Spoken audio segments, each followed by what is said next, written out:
Donc,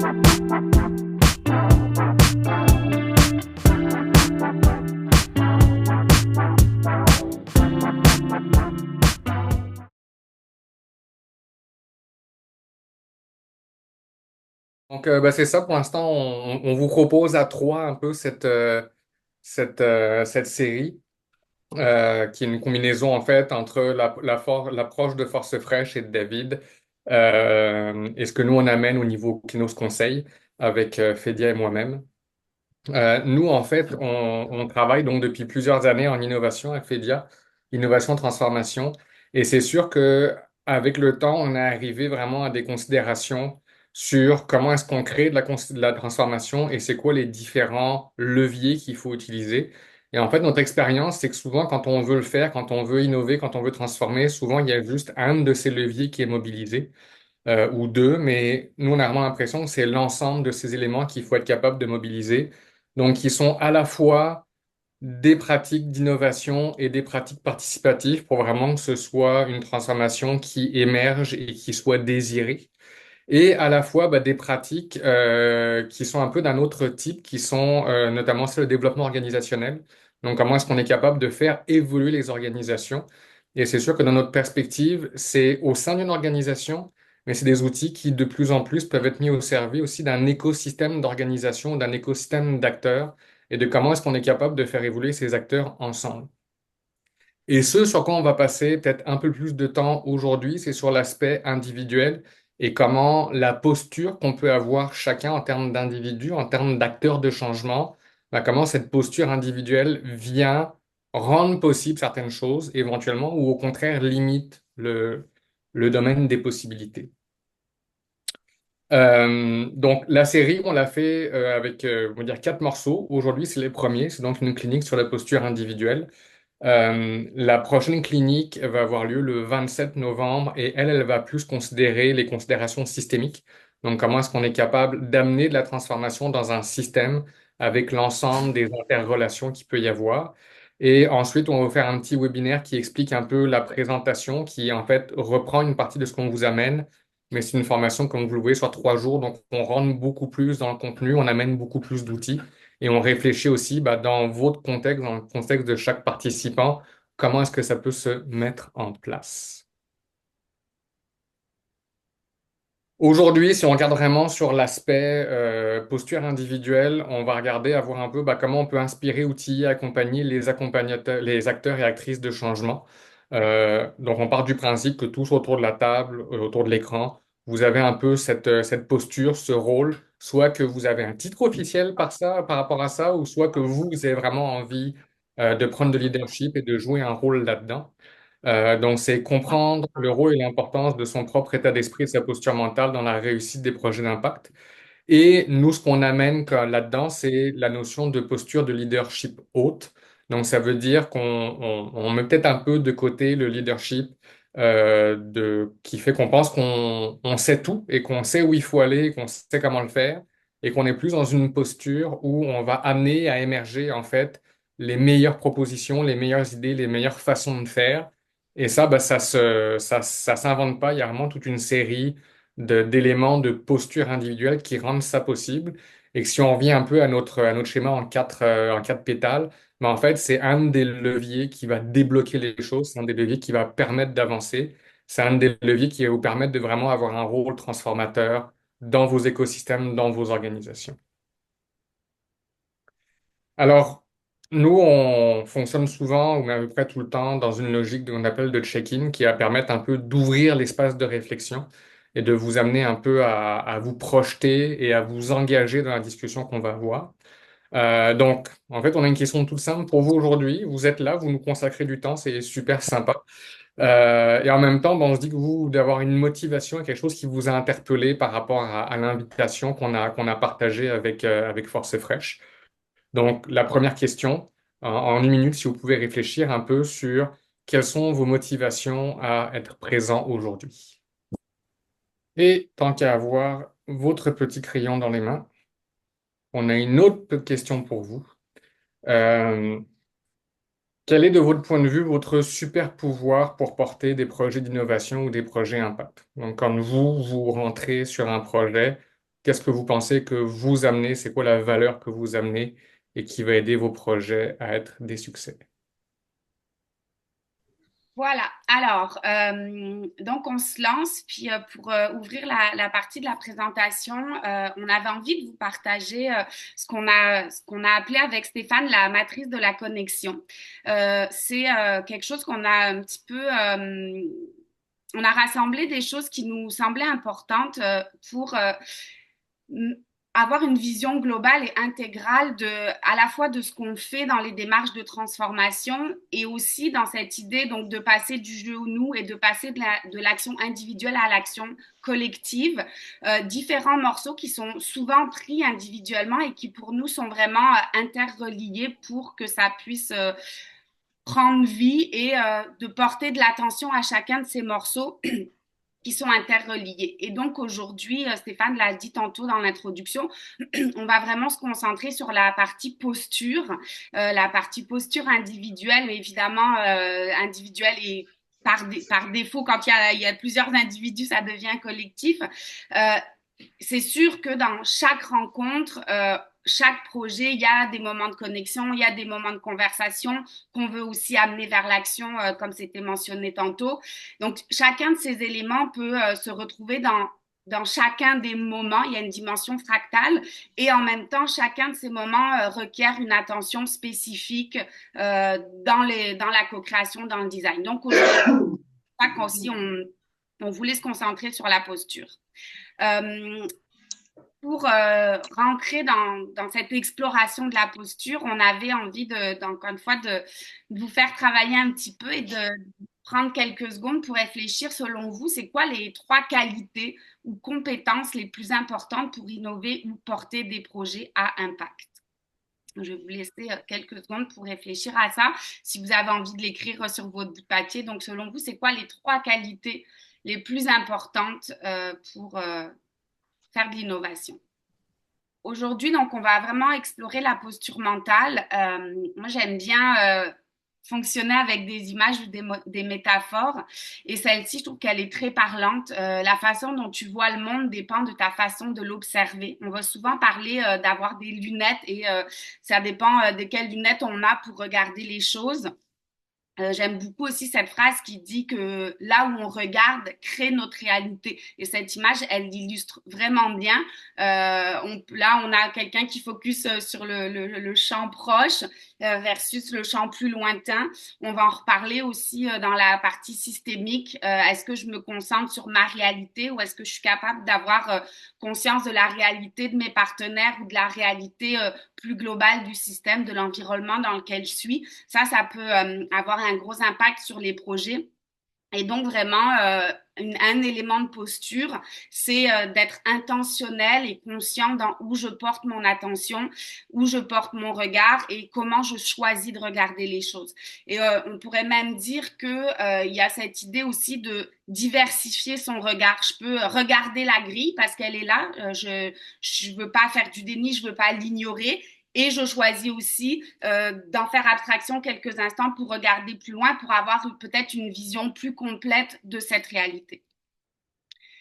Ça nous amène à un élément pour nous qui est aussi très important dans la dimension de la posture. C'est cette idée, vous avez sûrement peut-être déjà entendu cette expression fixed mindset par rapport à growth mindset. Alors, growth mindset, c'est pas forcément facile à traduire. État d'esprit de développement, état d'esprit de croissance. Moi, j'aime bien aussi la notion de flexibilité psychologique par rapport à des fois des contextes où on va être un petit peu plus dans la rigidité ou le contrôle. Et donc, c'est une théorie qui est inspirée alors je dis inspirée des travaux de Carol Dweck parce que c'est une traduction libre de certains de ces concepts. Et pour moi, ce qui est important là-dedans, c'est vraiment déjà l'état d'esprit de développement, c'est vraiment cette posture d'apprenant. Alors on va souvent dire oui en innovation c'est correct de vivre des échecs. En fait c'est pas tant l'échec qui est intéressant que les apprentissages et comment on va tirer des éléments qui nous permettent d'avancer à partir de ces apprentissages. Donc encore une fois cette capacité à porter son regard, oui, sur l'échec, mais aussi sur ce qui nous apprend cet échec-là. Et je trouve important ce qui nomme sur la partie l'échec démontre un manque de capacité, une dignité ou de honte.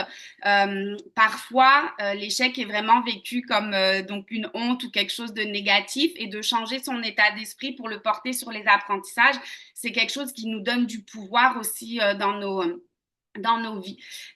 Et j'aime bien aussi cette idée que la vie, ce n'est pas un test où on doit faire ses preuves. On n'est pas là pour prouver notre valeur. On est là pour dire, ben, la vie, c'est un voyage dans lequel je vais continuer d'apprendre et continuer de m'améliorer, de devenir meilleure. C'est ça l'expérience de la vie.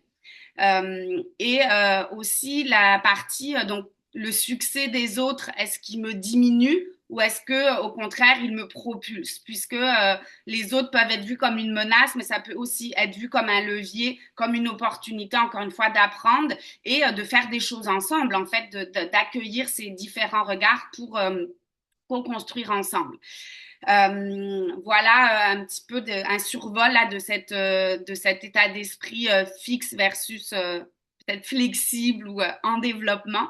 Et il y a un élément aussi qui tourne sur la notion de résultat. Souvent, dans le fixed mindset, on va regarder le résultat, on va s'observer et s'évaluer sur le résultat. Dans l'état d'esprit de développement, on va porter attention aussi au processus, à comment les gens se sentent dans le processus, l'intention que j'y mets et comment je fais ce voyage-là, justement au-delà du résultat qui peut être satisfaisant ou pas, mais chaque pas de l'expérience a une valeur et pas seulement le résultat. Si tu me permets, Fédia, si tu peux revenir à un des éléments, parce que moi, c'est un modèle qui m'interpelle toujours beaucoup, parce qu'en même temps, je le trouve intéressant, et en même temps, il faut être conscient que souvent, culturellement, on est beaucoup amené à penser à travers le fixed mindset. Et c'est en soi un chemin et qui se fait pas toujours linéairement, dans le sens que il y a des fois, pour une raison X, Y, Z, bon, on peut être amené à être plus naturellement porté vers le fixed mindset. Et il y a d'autres situations qui vont nous amener naturellement vers le growth mindset. Donc, juste amener que c'est pas toujours noir ou blanc non plus, là. On n'est pas toujours tout dans l'un ou tout dans l'autre. C'est vraiment une chose sur laquelle on navigue. Et l'idée, c'est d'essayer de naviguer le plus possible, le plus souvent possible vers le growth mindset, notamment quand on est dans des postures d'innovation et de transformation. Tout à fait. Et aussi, merci Stéphane, par rapport à la diapositive précédente, cette idée que j'ai aussi le choix de où je porte mon regard. Donc, c'est une invitation à porter son regard sur les éléments de la colonne de droite et de se rappeler qu'on a un choix aussi. On peut tout à fait ressentir de la honte sur un projet, mais aussi être dans l'ouverture de ce qu'on fait avec les autres. Et c'est aussi une invitation à écouter les différentes parties de nous qui peuvent vivre des émotions parfois même conflictuelles. Et c'est de choisir d'accueillir la partie de nous qui peut-être se sent inconfortable face à un échec, tout en accueillant la partie qui a envie d'apprendre et de grandir, et de, voilà, de faire de la place aussi à ces deux parties de nous qui cohabitent et, comme tu dis, Stéphane, qui ne sont pas noires ou blanches. Là. Ce qui nous amène à une invitation qui est l'invitation du leadership hôte. C'est une notion qui est inspirée de Margaret Wheatley du Berkman Institute. Donc, Margaret, ce qu'elle met de l'avant, c'est vraiment cette idée, ce paradoxe ou cette tension entre le leader héros et le leader hôte. Donc, le leader héros qui est souvent la personne qui est sauveuse, ce qu'on appelle aussi le sachant, pardon, qui va apporter des réponses, l'expert, ce héros qui va nous sauver. Le statut politique est souvent un statut de leader héros, justement, et une invitation à se déplacer vers un leader hôte qui est donc, moi j'aime bien l'expression du contenant, donc un leader qui va porter cet espace, tenir un contenant pour que les choses puissent arriver, être au service du groupe, être au service du projet dans cette posture de servant, d'apprenant de soutien à des possibilités souvent collectives, parce qu'en innovation et en impact social, en général, il y a vraiment une dimension collective forte. Et même quand il n'y a pas une dimension collective, on doit de toute façon collaborer avec des parties prenantes, qu'on les choisisse ou pas. Donc vraiment, cette invitation à dire, bah, je suis pas forcément là pour donner des réponses ou trouver des solutions, mais je suis là pour accompagner, soutenir, créer un espace de conversation, donc un espace de connexion, un espace de conversation et un espace d'action collective, si je fais un petit peu le lien avec la matrice. Euh, Ce qui amène aussi cette notion qui a beaucoup été mise de l'avant par Otto Scharmer avec la théorie U de les passages de l'ego à l'écho. Donc d'un ego où souvent on veut être mis de l'avant, avoir du pouvoir. Ce que je disais aussi sur les solutions. En fait, on aime trouver des solutions pour les autres parce que c'est valorisant et l'autre peut nous reconnaître, nous apprécier pour les solutions qu'on lui trouve.